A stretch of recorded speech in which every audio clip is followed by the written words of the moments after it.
Hello दोस्तों, कैसे हो आप सब। स्वागत है आपका अपने चैनल एजुकेट्स मैथमेटिक्स पे। और उसमें हम लोग कक्षा 10 की गणित यानी क्लास 10th एनसीईआरटी मैथ्स के अध्याय 10 वृत्त की जो प्रश्नावली 10.2 है उसको सॉल्व कर रहे हैं। इसके पहले 1 से लेकर के 4 तक प्रश्न और एक्सप्लेनेशन हम लोग पिछले वीडियोज में सॉल्व कर चुके हैं। उसका लिंक आपको आई बटन पे मिल जाएगा, आप वहां से जा करके देख सकते हैं। अगर आपको हमारा काम पसंद आए, मेहनत आपको पसंद आए और आपने वीडियो को लाइक किया हो तो भाई अभी तक आपने चैनल को सब्सक्राइब नहीं किया है तो भाई सब्सक्राइब कर लें, साथ में बेल आइकन भी प्रेस कर दें जिससे कि आपको आने वाली वीडियो का नोटिफिकेशन प्राप्त हो सके। और जरूरतमंद के साथ शेयर करना मत भूलिएगा। चलिए शुरू करते हैं आज का वीडियो। और आज की इस वीडियो में हम लोग 5वें प्रश्न से सॉल्व करने वाले हैं। जो हम लोगों का 5वां प्रश्न है वो भी चौथे के जैसा है। क्या कह रहा है कि सिद्ध कीजिए कि स्पर्श बिंदु से स्पर्श रेखा पर खींचा गया लंब वृत्त के केंद्र से होकर जाता है। तो चलिए सबसे पहले हम लोग क्या करें, फिगर बनाएं इसका, फिर उसके बाद सॉल्व करें। और जब आपका फिगर बन जाएगा वहीं से एक्सप्लेनेशन होगा, तभी हम लोग सॉल्व कर पाएंगे। अब हम लोगों ने यहाँ पे फिगर बना लिया और आपको क्या कह रहा है कि जो आपका ओ केंद्र वाला एक वृत्त है और जिसमें आपकी ए बी एक स्पर्श रेखा है, ये हमारी एक ए बी स्पर्श रेखा है जो वृत्त को बिंदु पी पर स्पर्श कर रही है। अब इस स्पर्श बिंदु पर आपका एक लंब खींचा गया है ओ क्यू। अब हमें ये सिद्ध करना है कि ये आपका वृत्त के केंद्र से होकर जाता है। तो अब आप अगर इस फिगर को ध्यान से देखें तो यहाँ पे अगर आपका ये लंब खींचा गया है ए बी पर तो ये आपका 90 अंश का कोण होगा, ये भी 90 अंश का कोण होगा कि नहीं होगा।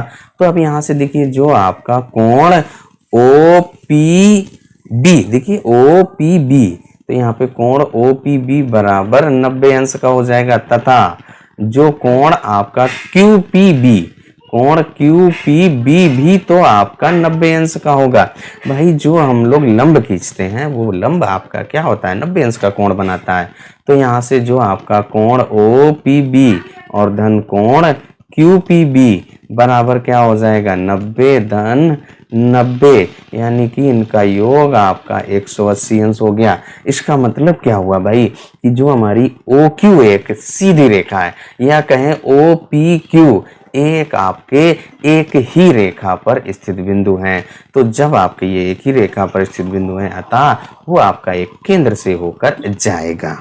यानी कि जो हमारे पास 3 बिंदु थे वो कैसे हो गए, संरेखी हो गए, यानी कि एक ही रेखा पर स्थित हो गए। तो वो क्या है, जब एक ही रेखा पर स्थित है तो आपका क्या हो जाएगा, वो आपका वृत्त के केंद्र से होकर जा रहा है। तो यही यहाँ पे आपका 5वां प्रश्न आसान सा था, सिद्ध हो गया, अब सॉल्व हो गया। अब हम लोग आ जाते हैं अगले प्रश्न पर। जो हम लोगों का 6वां प्रश्न क्या कह रहा है, एक बिंदु ए से जो एक वृत्त के केंद्र से 5 सेंटीमीटर दूरी पर है, वृत्त पर स्पर्श रेखा की लंबाई 4 सेंटीमीटर, वृत्त की त्रिज्या हमको ज्ञात करनी। जो हम लोगों ने पहला प्रश्न भाई सॉल्व किया था बिल्कुल उसके जैसा है। तो चलिए अब सबसे पहले हम लोग इसका फिगर बनाएंगे। जब आपका फिगर बन जाएगा तब हम लोग सॉल्व कर पाएंगे। तो हम लोगों ने 6ठे प्रश्न का भाई फिगर बना लिया है। क्या कह रहा है, ओ केंद्र वाला एक वृत्त है, उसके बाहर हमने एक बिंदु ए ले लिया। अब क्या कह रहा है कि जो आपका बिंदु ए है वो एक वृत्त के केंद्र से 5 सेंटीमीटर की दूरी पर है। ओ ये केंद्र है और उसके बीच की दूरी ये आपकी 5 सेंटीमीटर है। और इस बिंदु से वृत्त पर जो स्पर्श रेखा खींची गई है वो आपकी कितनी है, 4 सेंटीमीटर। देखिए यही तो कह रहा है, स्पर्श रेखा की लंबाई 4 सेंटीमीटर। अब हमें वृत्त की त्रिज्या ज्ञात करनी है। तो ये आपकी वृत्त की त्रिज्या मान लो ये है। अब जब बिंदु जो वृत्त पर स्पर्श कर रहा है वो आप अगर P नाम दे दें, जहां पर वृत्त की स्पर्श रेखा वृत्त को स्पर्श कर रही है, तो अब आप यहाँ पे ध्यान से देखें तो ये वाला कोण आपका कितना हो जाएगा, 90 अंश का। जो हमारा त्रिभुज एक बन रहा है OPA, ये आपका कैसा हो जाएगा, समकोण त्रिभुज हो जाएगा। तो यहाँ पे लिख देंगे त्रिभुज OPA एक समकोण त्रिभुज है। तो यही चीज आप यहाँ पर लिख देंगे और बस अब इसके बाद आप पाइथागोरस प्रमेय का प्रयोग करेंगे। जो आपको दिया गया उसको पहले लिख लो भाई, जो हमारे पास दूरी दी गई है उसको पहले लिखेंगे। तो क्या कह रहा है, ओ ए बराबर कितना है, 5 सेंटीमीटर और इसके बाद पी ए बराबर आपका 4 सेंटीमीटर। अब इसके बाद हम लोग थोड़ी देर के लिए वृत्त की त्रिज्या मान लेते हैं। माना OP बराबर x सेंटीमीटर, वृत्त की जो त्रिज्या आपसे ज्ञात करने के लिए कह रहा है वो हमने x सेंटीमीटर। अब आप त्रिभुज OPA लीजिए, त्रिभुज OPA इसमें आप पाइथागोरस प्रमेय लगाएंगे। 90 के सामने वाली भुजा आपकी कर्ण, तो यानी कि ओ ए का वर्ग बराबर क्या हो जाएगा, ओ पी का वर्ग और धन ए पी का वर्ग या पी ए का वर्ग। बात एक ही है। अब इसके बाद यहाँ पर ओ ए देखिए आपका ओ ए कितना है 5 है, तो भाई यहाँ पर 5 रख दीजिए और उसका वर्ग। ओ पी हमने यक्ष माना है उसका वर्ग और धन पी ए या ए पी आपकी 4 दी गई है और उसका वर्ग। सॉल्व कर दीजिए। 5 का वर्ग 25 बराबर यक्ष का वर्ग और धन 4 का वर्ग 16। एक रैखिक समीकरण बन रहा है, उसके जैसे आपको हल कर देना है। तो यक्ष का वर्ग बराबर 25 माइनस 16, 25 से 16 घटाएंगे तो आपके पास 9 आ जाएगा। तो यक्ष का वर्ग बराबर 9। तो यहाँ से जो यक्ष का मान आएगा वो आपका 3 आ जाएगा। इसका मतलब क्या हुआ, जो हमारी वृत्त है उसकी त्रिज्या आपकी 3 सेंटीमीटर आ गई और यही आपका आंसर हो जाता है। जो छठा प्रश्न है भाई सॉल्व हो गया। अब इसके बाद आप आ जाइए 7वें प्रश्न पर। 7वां प्रश्न आपका क्या कह रहा है, दो संकेंद्रीय। संकेंद्रीय वृत्त का मतलब क्या होता है, ऐसे वृत्त जो एक ही केंद्र पर स्थित हो। जैसे आपने यहाँ पे एक केंद्र लिया, ये वृत्त बनाया, एक ही केंद्र पर अनेक अगर आप वृत्त खींच देते हैं वो सारे वृत्त आपके संकेंद्रीय वृत्त कहलाते हैं। अब उन्हीं वृत्तों की बात कह रहा है। तो कह रहा है दो संकेंद्रीय वृत्तों की त्रिज्याएं 5 सेंटीमीटर तथा 3 सेंटीमीटर है। बड़े वृत्त की उस जीवा की लंबाई ज्ञात कीजिए जो छोटे वृत्त की स्पर्श रेखाएं हो जाए। जो बड़ा वृत्त है उसकी जीवा हो जाएगी और छोटे वृत्त की स्पर्श रेखा। तो सबसे पहले हमारा काम है फिगर बनाना। जब आपका फिगर बन जाएगा तब आप आसानी से सॉल्व कर पाएंगे। तो भाई फिगर देखिए यहाँ पे आपका बन चुका है। तो कह रहा है कि आपके दो संकेंद्रीय वृत्त हैं, उसमें आप देखिए जो ओपी ये आपकी छोटे वृत्त की त्रिज्या है और जो ओ ए है ये बड़े वृत्त की त्रिज्या है और ये ए पी ए बी आपकी क्या है, इस छोटे वृत्त की स्पर्श रेखा है। छोटा वृत्त अगर आप हटा देंगे तो इस बड़े वृत्त की क्या हो जाएगी, जीवा। जीवा क्या होती है कि जो वृत्त को दो भागों में बांटे। स्पर्श रेखा क्या होती है, जो वृत्त को स्पर्श करते हुए जाती है। अब यहाँ पे हमें सबसे पहले क्या करना है, इस ए बी की लंबाई ज्ञात करनी है। ए बी की लंबाई को ज्ञात करने से पहले आप इस ए पी को x मान ले लीजिए। तो यहाँ पे हम लोग लिख देंगे कि माना ए पी बराबर x। तो ये आपका जो प्रश्न है वो भाई 7वां है और लिख दीजिए माना ए पी बराबर x। ए पी को हम लोगों ने x मान लिया। अब इसके बाद अगर आप फिगर को ध्यान से देखें तो जो आपका एक त्रिभुज बन रहा है ओ पी ए। अब आप ए बी आपकी इस छोटे वाले वृत्त की स्पर्श रेखा है, तो कोण आपका जो ओ पी ए है वो समकोण हो जाएगा।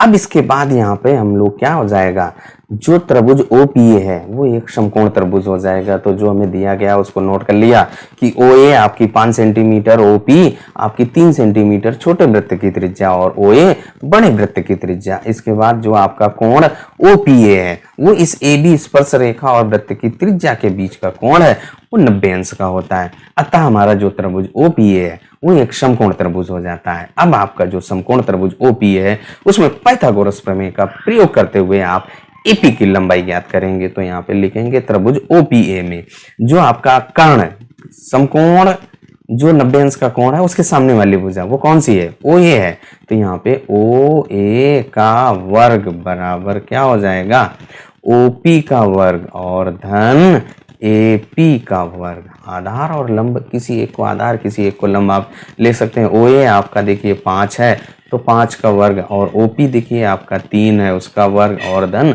एपी आपने यक्ष मानना है उसका वर्ग कर दीजिए।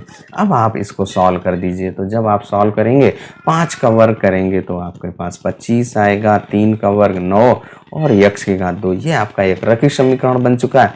रैखिक समीकरण के जैसे आपको हल कर देना है तो यक्ष की घात 2 बराबर 25 माइनस 9। 25 से 9 घटा दीजिएगा भैया तो आपका यक्ष की घात 2 बराबर कितना आ जाएगा, 16। तो अब यहाँ से यक्ष का मान कितना आ जाएगा, √16। तो आपका यक्ष बराबर 4 आ गया। यानी कि जो आपकी एपी है उस एपी की लंबाई आपकी कितनी हो गई, एपी बराबर 4 सेंटीमीटर। अब इसके बाद देखिए आप यहाँ पर फिगर पे आ जाइए। जो ओपी है वो क्या है, इस वृत्त पर जो मतलब इस छोटे वाले वृत्त का इस पे लंब है, और इसके बाद अगर आप इस छोटे वाले वृत्त को हटा दें, इस पर लंब डाला गया यानी कि OP इस AB पर लंब है, और इस OP को अगर आप वृत्त की त्रिज्या हटा दे छोटे वाले, तो आपका ये क्या हो जाएगा, AB की जीवा, जो AB जीवा है उस पर लंब डाला गया है, और जीवा पर खींचा गया लंब जीवा को समद्विभाजित करता है, यानी कि AP और BP बराबर हो जाएंगे, ये भी x हो जाएगा। अतः जो AB होगी वो AP की दुगनी होगी। तो यहाँ पर लिख दीजिए, अतः जो आपका AB है, AB की लंबाई पूछ रहा था ना, AB बराबर 2 गुणे AP, लिख देंगे कि वृत्त के जीवा पर खींचा गया लंब वो उसको समद्विभाजित करता है। अब यहाँ पर 2 गुणे 4 बराबर 8 सेंटीमीटर, यानी कि जो छोटे वृत्त की जीवा थी और स्पर्श रेखा थी, बड़े वृत्त की जीवा थी, उसकी लंबाई 8 सेंटीमीटर आ गई। जो हमारा 7वां प्रश्न है भाई सॉल्व हो गया। अब आ जाते हैं अगले प्रश्न पर। अब हम लोगों का जो 8वां प्रश्न भाई क्या कह रहा है, एक वृत्त के परिगत एक चतुर्भुज ABCD खींचा गया है।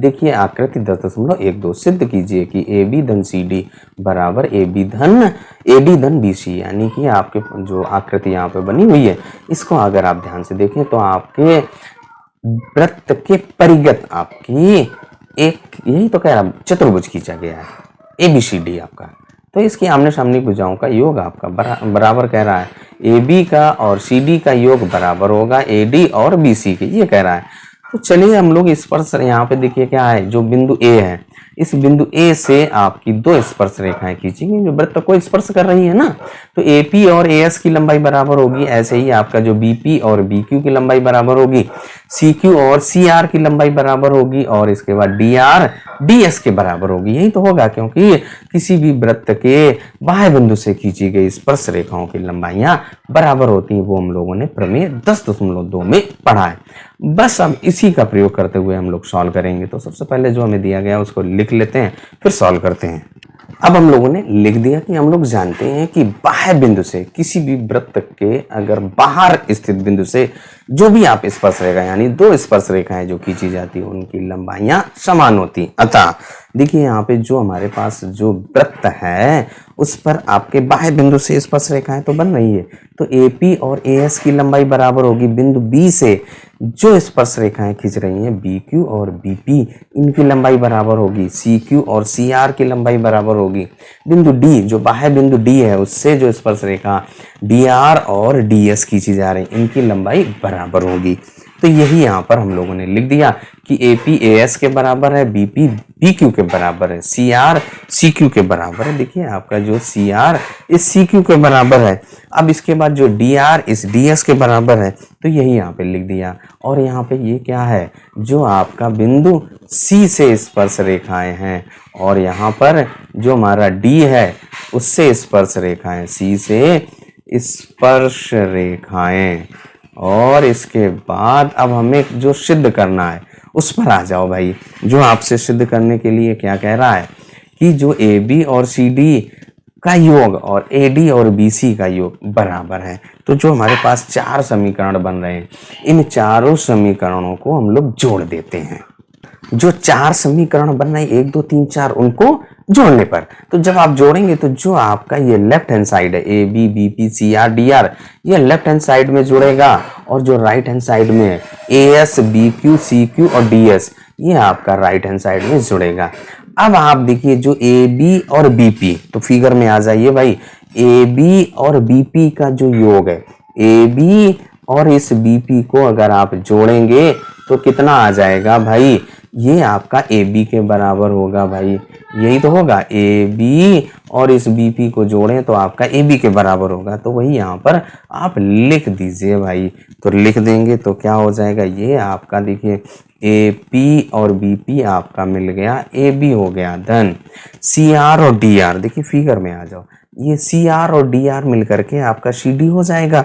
तो वही यहाँ पर लिख दीजिए, तो धन का CD लेफ्ट हैंड साइड में आ गया है। अब इसके बाद देखिए हम लोग राइट हैंड साइड में जो AS है इसको DS के पास रख दो, यानी AS धन DS, और इसके बाद धन BQ और धन CQ पास में रखा। अब आप फिगर पे फिर आ जाइए। एएस और डीएस क्या है भाई? देखिए आपका जो एएस और डीएस मिलकर के आपका एडी बन रहा है, तो यही यहाँ पर लिख दीजिए भाई, एएस धन डीएस मिलकर के एडी। तो आपका क्या हो गया, ए बी धन सी डी बराबर ये आपका ए डी और धन बी क्यू और सी क्यू। भाई फिगर पे आ जाते हैं, बी क्यू और सी क्यू, ये आपका बी क्यू और सी क्यू मिलकर के बी सी बन रहा है, तो यही यहाँ पर रख दीजिए, तो क्या हो जाएगा, बी सी हो गया। और यही देखिए आपको सिद्ध करना है फिगर में, यही तो कह रहा है कि आपको ए बी धन सी डी बराबर ए डी धन बी सी लाना है। तो हम लोगों ने वही ला दिया कि ए बी धन सी डी बराबर ए डी धन बी सी। और इस तरीके से जो हमारा 5 से लेकर के 8 तक प्रश्न है वो सॉल्व हो गए। तो आज के इस वीडियो में हम लोग यहीं तक सॉल्व करेंगे। आगे के जो वीडियो है हम लोग आगे के जो भी प्रश्न है हम लोग अगले वीडियो में सॉल्व करेंगे। चलिए तब तक अपना ख्याल रखिए, स्वस्थ रहिए, मस्त रहिए। मिलते हैं अगले वीडियो में अगले प्रश्नों के साथ।